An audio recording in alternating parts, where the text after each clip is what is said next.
ஸ்ரீ குருப்யோ நமக. குருர் பிரம்மா குருர் விஷ்ணுர் குருர் தேவோ மகேஸ்வரக குரு சாட்சாத் பரம் பிரம்ம தஸ்மை ஸ்ரீ குரவே நமக. சதாசிவசமாரம்பாம் சங்கராச்சாரிய மத்தியமாம் அஸ்மதாச்சாரிய பர்யந்தாம் வந்தே குரு பரம்பராம். குரவே சர்வலோகானாம் விஷஜே பவரோகிணாம் நிதயே சர்வவித்யானாம் தட்சிணாமூர்த்தயே நமக. ஸ்ருதிஸ்மிருதிபுராணானாம் ஆலயம் கருணாலயம் நமாமி பகவத்பாதம் சங்கரம் லோகசங்கரம். सदात्मध्याननिरतं विषयेभ्यः पराङ्मुखं नौमि शास्त्रेषु निष्णातं चन्द्रशेखरभारतीं. विवेकिनं मगाप्रज्ञं धैर्यौधार्यक्षमानिधिं सदा अभिनवपूर्वं तं विद्यातीर्थगुरुं भजे.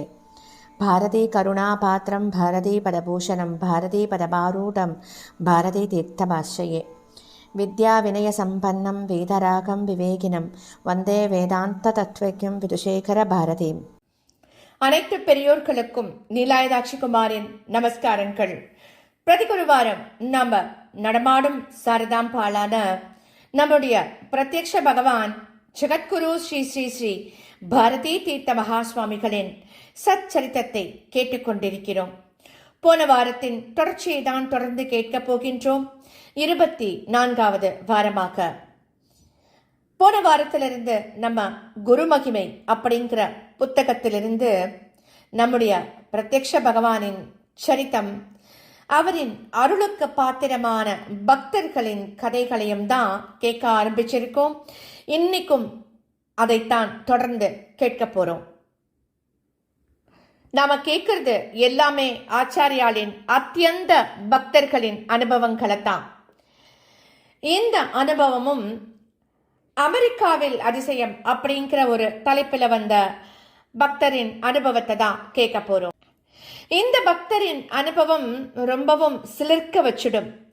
இவர் தன்னுடைய பெண்ணுடைய பிரசவத்துக்காக அமெரிக்காவில் உள்ள அட்லாண்டா மாகாணத்துக்கு போயிருக்கார். அங்க அவர் குழந்தையெல்லாம் பிறந்து, தன்னுடைய பெண்ணுக்கு குழந்தையெல்லாம் பிறந்து, குழந்தையெல்லாம் கொஞ்சம் குழந்தைக்கு 3-4 மாசங்கள் ஆனதுக்கு அப்புறமா கிளம்பி வந்துட்டார் இந்தியாவுக்கு. அவர் இந்தியாவுக்கு திரும்பி ஒரு 4 மாசத்துலலாம் என்ன ஆயிடுதுன்னா, அந்த 4 மாசமும் குழந்தைய பார்த்துக்கணும் இல்லையா. அங்க இருக்கிற அந்த குழந்தைகள் காப்பகத்துல அந்த குழந்தைய விட்டுருக்கா பார்த்துக்கிறதுக்கு. அந்த குழந்தைகள் காப்பகத்துல இருந்ததுனால அந்த குழந்தைக்கு ஏதோ இன்ஃபெக்ஷன் வந்துடுத்து. அதனால திருப்பி அந்த காப்பகத்துல விட முடியாம ஆத்திலேயே ஒரு தாதி கிடைக்கணும். அப்படி அந்த தாதி கிடைக்கும் வரைக்கும் நீ வந்து இருமா அப்படின்னா அவருடைய பெண் மறுபடியும் அம்மாவை அழைக்கிறார். அதனால இவர் மீண்டும் அமெரிக்காக்கு கிளம்புறார். அட்லாண்டா விமான நிலையத்துல இறங்குறார். இமிகிரேஷன் கவுண்டர்ல அவருடைய ரெக்கார்டெல்லாம் பார்க்கறார். அதெல்லாம் பரிசீலனை பண்ணி தான் விசா கொடுப்பா இல்லையா.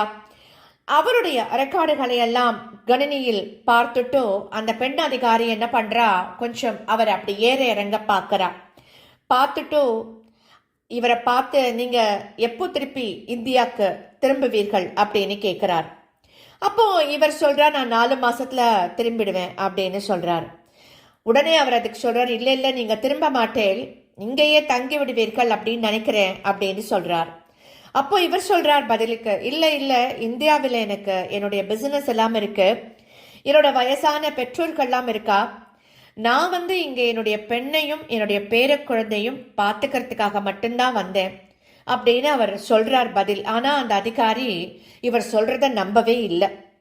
அவர் என்ன சொல்றாருன்னா, எங்களோட கம்ப்யூட்டரின் படி போன வாட்டி நீங்க அமெரிக்கா வந்திருக்கும் போது 6 மாசம் தங்குவதற்கு அனுமதி கொடுத்தோம்.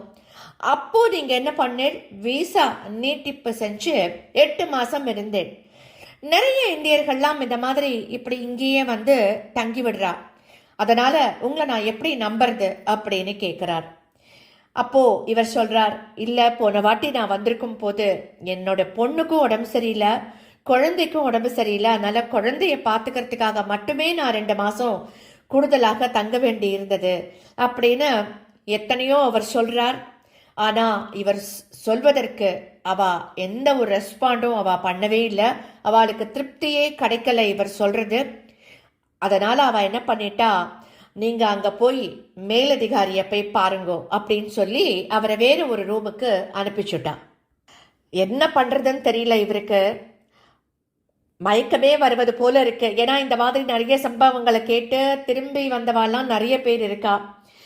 இது என்னடா தொல்லை, இப்படி நமக்கும் விசா கொடுக்காம என்னென்னமோ கேட்குறாளே, எனக்கும் இதை பற்றி எதுவும் முன் அனுபவம் இல்லையே அப்படின்னு அவர் பயந்துண்டு திருன்னு விழிச்சுண்டு அங்கே உள்ள மேலதிகாரிகள் 5-6 பேர் இருந்த அலுவலகத்துக்கு ஆஃபீஸ்க்குள்ள நுழையிறார். மறுபடியும் அவ அதே கேள்விகள், இவர் அதே பதில் சொல்றார். அந்த ஆஃபீஸர்ஸ் எல்லாம் ஒருத்தருக்கு ஒருத்தர் பார்த்துட்டு தாழ்ந்த குரல்ல அவளுக்குள்ள ஏதோ பேசிக்கிறா. அந்த அதிகாரிகள் தாழ்ந்த குரல்ல பேசின்னு இருக்கா இல்லையா, அதை பார்த்துட்டு இவாளுக்கு ரொம்ப பயமாயிடுறது. என்ன இந்தியாக்கே திருப்பி அனுப்பிடுவாளோ, இது என்னடா கஷ்டம் அப்படின்னு மனசுல புலம்பிண்டு என்ன பண்றா, கருணை கடலான நம்முடைய குருநாதரின் அருள் பொழியும் முகத்தை மனசுல இருத்திக்கிறா.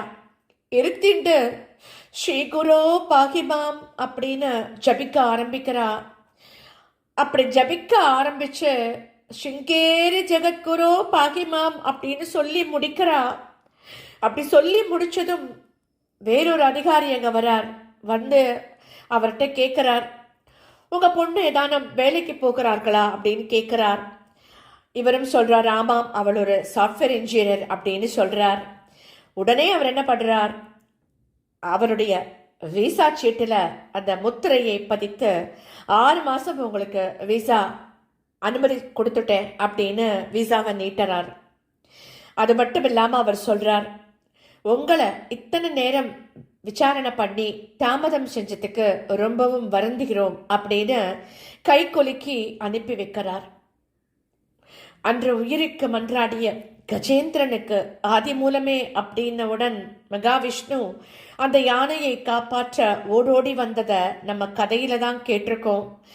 இந்த கலியுகத்துல அது போல கடல் கடந்த அந்த பக்தரை காத்த கண்கண்ட தெய்வமான நம்முடைய ஸ்ரீ பாரதி தீர்த்த பகவானின் அருளை என்னவென்று சொல்வது இல்லையா? இப்படி எத்தனையோ நிகழ்ச்சிகள், எத்தனையோ பக்தர்களின் அனுபவங்கள். இப்படித்தான் இந்த மந்திரம், இதே இந்த ஸ்ரீகுரு பாகிமாம் அந்த மந்திரம் அமெரிக்காவில் படிக்க சென்ற ஒரு மாணவிக்கும் எப்படி கை கொடுத்து காப்பாற்றியது தெரியுமா? ஹிரண்மயி அப்படிங்கிற ஒரு பொண்ணு, அவளும் அதே மாதிரி அமெரிக்காவுக்கு படிக்கிறதுக்கு கிளம்புறா.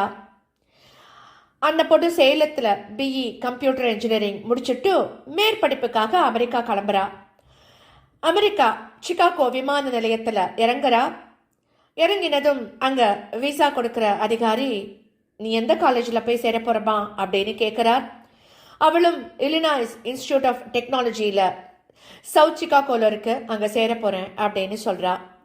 அப்போது அந்த அதிகாரி சொல்கிறார் அவள்கிட்ட, அந்த இடம் அப்படின்னா நீ ரொம்ப ஜாக்கிரதையாக இருக்கணுமா, சுற்று வட்டாரத்துலலாம் தனியாக எங்கேயும் போயிடாதே அப்படின்னு ரொம்பவும் எச்சரிக்கை பண்ணுறார்.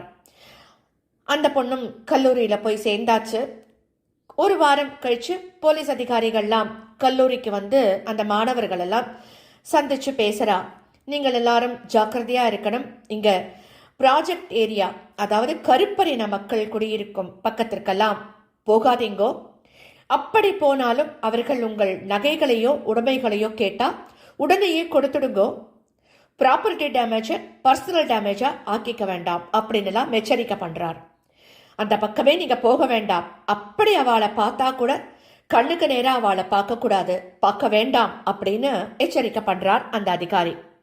இந்த பொண்ணு ஹிரண்மயி என்ன பண்ணுறா, ஒரு நாளைக்கு தனியாக காலேஜில் இருந்து வந்துட்டுருக்கா. ஏதோ யோஜனை, அந்த யோஜனையில் ஹாஸ்டலுக்கு போகிற வழி தெரியாமல் குழம்பி போய் எந்த பகுதி மிகவும் ஆபத்தானது அப்படின்னு திரும்ப திரும்ப அவளுக்கு எச்சரிக்கை கொடுத்திருந்தார்களோ அந்த பகுதிக்கு அவ வந்துட்டா. எங்க பார்த்தாலும் கருப்பரின மக்கள். ரொம்பவும் பயந்து நடுங்க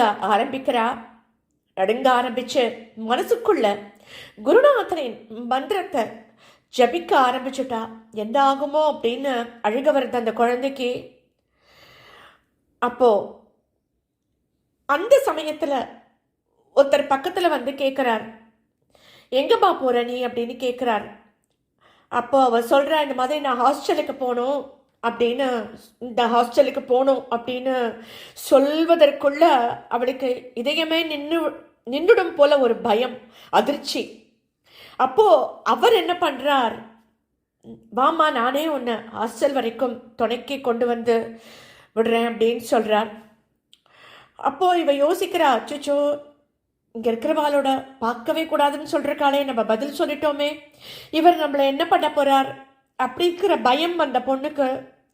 அப்போ என்ன நடக்கிறது, என்ன நடக்க போறது அப்படிங்கிறத நம்ம அடுத்த வாரம் தொடர்ந்து கேட்கலாம். ஸ்ரீ சத்குரு பாகி பாகி, ஸ்ரீ சத்குருநாதா சரணம் சரணம் சரணம் சரணம்.